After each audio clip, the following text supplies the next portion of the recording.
Jack had seen many strange things in his 15 years working at the Galactic Trade Station Epsilon 7, but nothing quite prepared him for the small figure standing beneath the flickering workers' wanted hologram outside his cargo bay. She was barely 4 feet tall, with iridescent scales that shimmered between purple and blue under the station's artificial lights. Her large amber eyes, too large for her thin face, stared up at the sign with an intensity that made Jack pause mid-step. A Valkyrian child, he realized. They were rare this far from their home nebula. "Kid, you lost?" Jack called out, adjusting the plasma wrench in his belt. The little alien turned to face him, her translator device chirping as it processed her melodic language into rough standard. "No, sir. I am here for the job." Jack blinked. "The job? This is heavy cargo work. Loading, unloading, maintenance.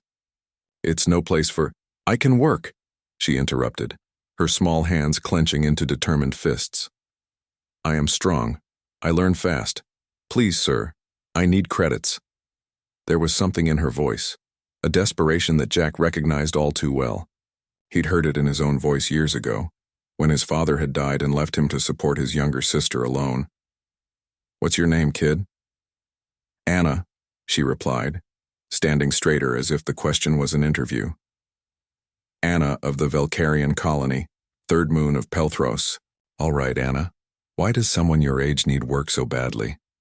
Her scales darkened slightly, a sign of emotional distress in her species. "My mother is sick. The sickness. There is no word in your language. Her light fades. The medicine exists, but it costs many credits. More than we have." Jack sighed, rubbing the back of his neck.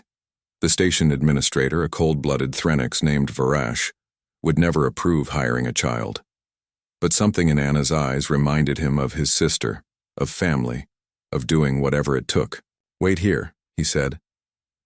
Inside the cargo bay, Jack's co-worker Anna, he'd have to figure out that name coincidence later, was calibrating the graviton lifts. Human Anna looked up as he entered, her grease-stained face curious. "Jack, what's wrong?" "There's a Valkyrian kid outside. Says she needs work to buy medicine for her sick mother." Human Anna's expression softened immediately.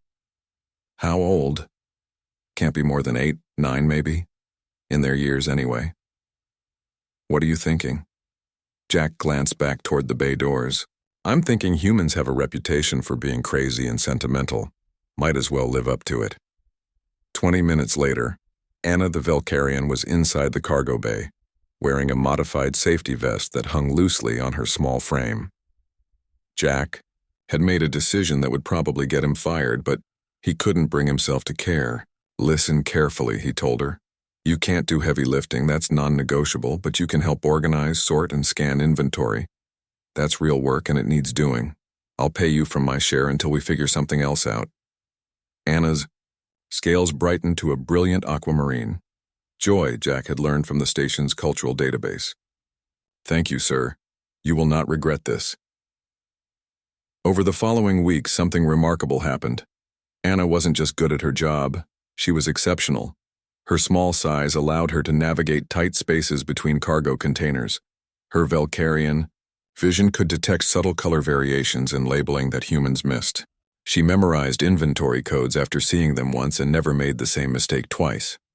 More than that, she changed the atmosphere of the entire cargo bay. Human Anna, who everyone now called Big Anna to avoid confusion, taught her Earth songs to pass the time. Other workers started bringing extra food, claiming they'd packed too much, but everyone knew the truth. Even the notoriously grumpy Clorthian dock supervisor began asking about her mother's condition. Jack watched as humanity's strange gift, the ability to adopt anything into their pack, spread through the station. Little Anna wasn't just a worker anymore. She was theirs. But medicine for a Valkyrian neurodegenerative disease cost over 50,000 credits. Even with everyone contributing, they were only a quarter of the way there after 2 months. That's when Human Anna had an idea. "Humans are good at one thing the galaxy always underestimates," she told Jack. "We're good at making noise."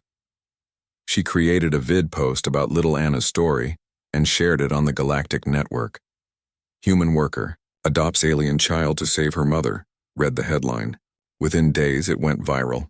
Donations poured in from across the galaxy, mostly from human colonies, but others too. A Centaurian doctor offered to perform the surgery at cost. A Thrinix merchant donated rare medicines. Even the station administrator, Varash, contributed anonymously.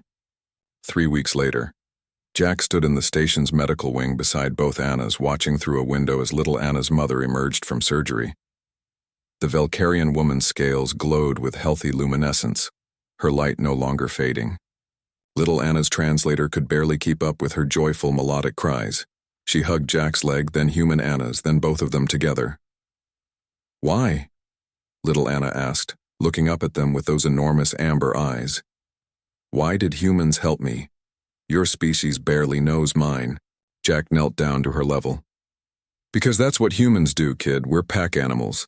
And somewhere along the way, you became part of our pack." Human Anna smiled. "Besides, you're family now, and humans don't abandon family." Little Anna's scales shimmered through every color of emotion: gratitude, joy, love, belonging. "Then I am the luckiest being in the galaxy," she said softly, "to have a human family." As they walked back toward the cargo bay together, Jack couldn't help but smile. The galaxy often wondered what made humans special, what made them worthy of their growing influence among the stars. The answer was simple. Humans had an infinite capacity to care, and that more than any weapon or technology made them truly formidable.